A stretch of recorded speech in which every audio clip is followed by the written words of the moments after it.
একটা আবাসের সৌন্দর্যের জন্য গুরুত্বপূর্ণ ভূমিকা পালন করে থাকে আর্টিফিশিয়াল ফ্লাওয়ার। আর যদি রিয়েল প্ল্যান্ট দিয়ে ঘর সাজানো যায় তাহলে তো আরো ভালো। আর সেগুলো মেইনটেইন করা একটু কষ্টকর। কারণ সেগুলো ৪-৫ দিন পর, পর একটু রোদে দিতে হয়। না হলে নষ্ট হয়ে যায়, গাছগুলো মরে যায়। ফ্লাওয়ারটা সবচেয়ে সেজন্য আমরা কাছের। বেছে নেই এই আর্টিফিশিয়াল ফ্লাওয়ার যেগুলো খুব সহজে একটা রুমকে খুব সুন্দরভাবে ফুটিয়ে তোলে। দেখতেও খুব ভালো লাগে। তো এগুলো নতুন হুম। আনা হয়েছে আমার রুমের জন্য। আচ্ছা। আর ফ্লাওয়ার মানে গুলো বাইরে খুবই নিচ্ছে সুন্দর।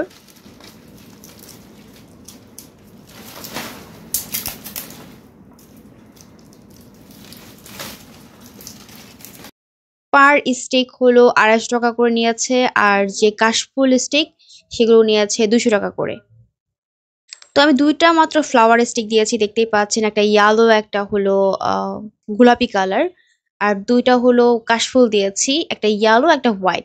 আমার কাছে মনে হয় এটাই খুব সুন্দরভাবে ফুটিয়ে তোলাচ্ছে। শুধু যদি ফ্লাওয়ার দিয়ে সাজাতাম এতটা কিন্তু সুন্দর লাগতো না আমার কাছে মনে হয়।